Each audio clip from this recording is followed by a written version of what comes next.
Everybody always remembers me in part one. I stood up and asked a million questions, and I was always talking. And it was funny because I got a 50-50 response, right? I got the response in the beginning, which I thought was funny because one thing that hasn't changed about me is I don't really care what other people think about me. So some people responded, and they put me, oh, you want some feedback? Sure. I couldn't stand that you got up every 5 seconds. I felt like you were robbing, another person over an opportunity to ask a question. And then I also got, man, I admire you so much. You're not scared of looking stupid. You're not scared of, saying something that doesn't make sense or asking a dumb question. You just ask it, And I said, it wasn't so much that I'm not scared. It's just, I asked myself, what's the worst that could happen, And most of the time, the answer is not much, Yeah.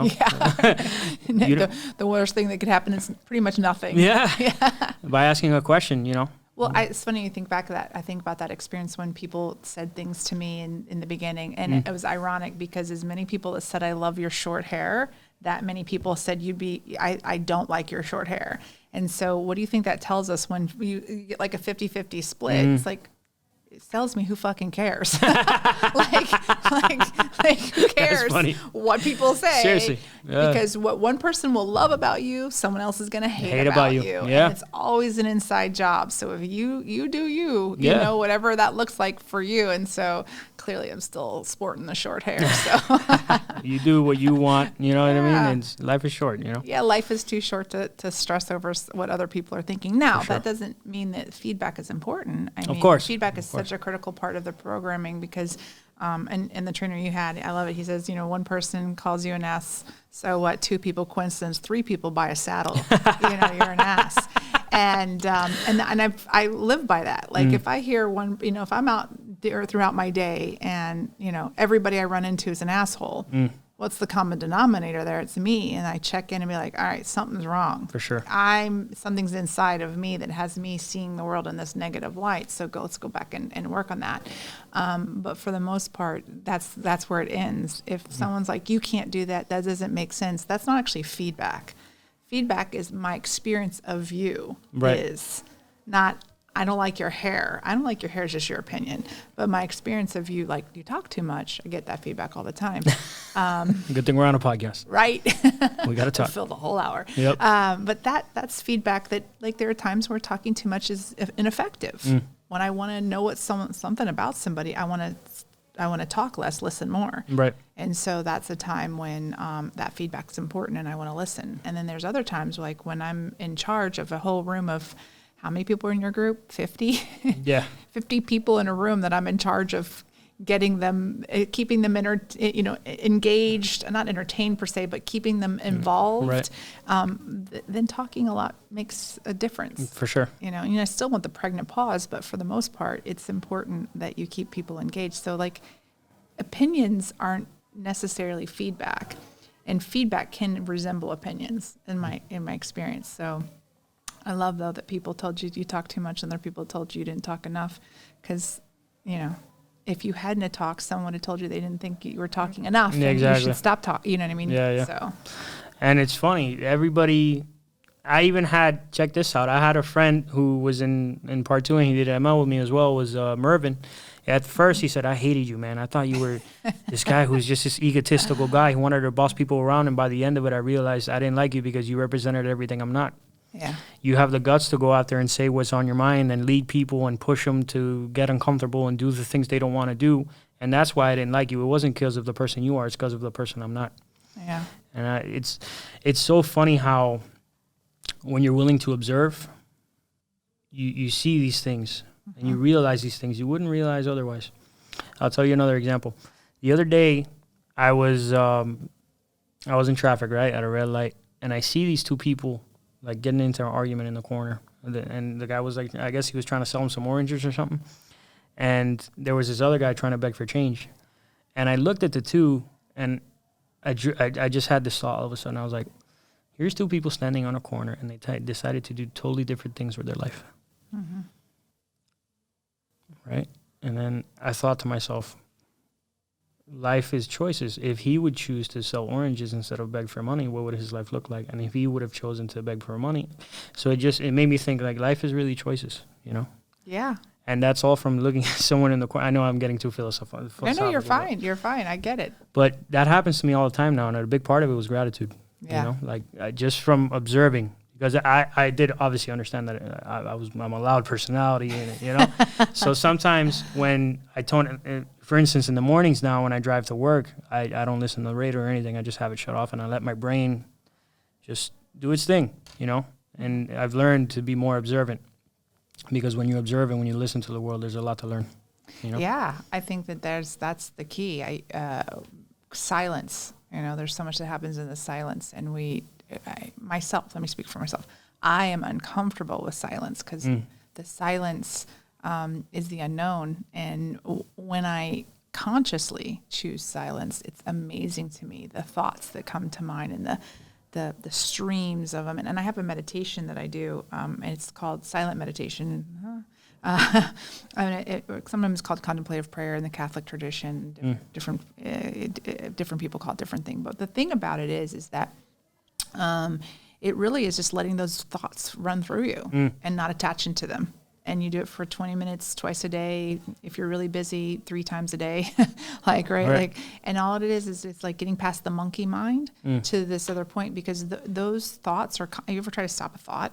Yeah, it's interesting. Next thing you're thinking about thoughts, you know. Right. If you let them stream through you, and if you realize that you're attached to a thought, you just use one word or a breath, and that brings you back to this zero, back to this centered space. Centering prayer brings you back to the center, and then the next, they'll flow through you again. It's amazing to me the things that have opened up for me when I'm rich in that practice. I'm not perfect at it, and now I find that I don't do it as much, but I have other meditative practices. But what I realized is that silence is where all of the connections that I have come from. It's when I'm sitting in a silent place or driving long distances with no radio on. That's like golden. That's the best. Only thing that I always think, I'm like, is I have nowhere to record my thoughts when I have a good one. Seriously, man. And I'm like, man, because by the time I pick up my phone and I talk into it, the silence is gone. It's gone. And so I just assume that, or I don't want to say I assume, but I make up that it will come back at some way, shape, or form. It'll come back in my writing. It'll come back in some point. Those thoughts that I have are not lost. Right. They just flew through me and back out again. They're not gone. And any of them that are really important will come back in a vision or somewhere, right. in a loud, booming voice, or someone will say something to me. It'll feel like deja vu. Who knows? But they always come back. Yeah, most of the time when an idea is really good, it does come back. What saved me now is writing itself is, when I'm in for example, a striking, because I'm writing 7 different things right now. I'm writing a second and third book. I'm writing a comic book. Very I'm writing, cool. a couple things. So whenever I get these, I think about something, and if I can't come up with an idea, I let it go. And it always never fails. Later on in the day when I'm doing something totally different, I'm driving or I'm talking to somebody on the phone, it'll be just boom, it'll just, So I'm like grabbing my phone and trying to write it down. So yeah, writing. It's the incubator. Yeah. You put it in the incubator, you let it sit there, you go do something else. It's such a strategy. Yeah. I'm the big incubator. Like, all right, I've been focusing on this problem for too long. I'm going to walk away and then incubate on it, and then it'll come to me very fluid. Like, it's crazy. It happens every single time. Definitely. For sure. So. You write it. You're just journaling. What writing do you do? Well, currently I'm writing policies, believe it or not, but okay. But it could be like a lot of times my journals. I mean, I keep journals like what you have here. There are a lot of them are drawings or they're curriculums or they're processes that I think about or music that comes to mind and a process I want to put to it or some sort of flow that I create. So they're not writings that anybody that look at it and be like, whoa, she was a great writer. They're going to be like, what was she doing? But I'm constantly writing down things. I've gotten so much. I've got this cute little, it's called a notebook of some kind, but it's electronic and you can write on it and it turns into paper. Unfortunately, can't read my handwriting. But it's nice because I don't have as much paper sitting around as I used to. I mean, if you look at everything like doodling, mostly process flows. My brain works in those. So I might think of even an idea of like how to get someone from point A to point B when it comes to a training like what you did. Right. I'll start thinking about like, oh, what if we had him do this and then this and then this and then we put the music in there and then we put the lighting here, and that's kind of how my brain works. That's really cool. So yeah, or as simple as the other day, I was sitting there, I was like, why don't we use this building for this instead of that? And then I called this guy I would do some work for. I was like, hey, what about this building for this or that? It was just, and I was in the shower, so like that's the other places your thoughts funny. come from. Right. And he's like, wow, why didn't we think about that earlier? I was like, well, I needed to take a shower, I guess. And spend some time alone in the shower where my thoughts could just gather themselves. Right. Yeah. It's so bizarre. We need those shower things where you can write in the shower. Yeah. I need one of those. Or voice recorder for the shower. So. That would work, yeah. Definitely. Yeah. I always tinker with the idea of writing a book because I'm a storyteller. I love storytelling. I would buy whatever you write. Thank you. Having been trained by you forget it. I'm so disorganized in my thought patterns. I thought about taking all my short stories that I just do them in front of people. Like there's raw storytelling, there's different storytelling mechanisms. Actually, it's down here in Miami. It's pretty cool. You would be great at it. But basically, it's this thing where you stand up in front of however many people, and you share vulnerable true stories about yourself for 10 minutes. So wow. I like to do that as a practice. For other works that I do. Every time I get there, I'm like, oh, why am I doing this to myself? Why do I do this? And then as soon as I get on stage and I get the microphone, I'm like, oh, this is why I'm doing it. I'm generating my message to the world. So I have a number of these different little short stories, and I'm like, I wonder if they could be converted into short stories that could be put to paper. Because when I start typing, I'll start typing, and the next thing you know, I'm like, oh, where's the cat videos? I don't even like cats. Like my brain goes in all these different directions. Listen, as a guy who has to force himself to sit down and write, trust me, I'm there with you.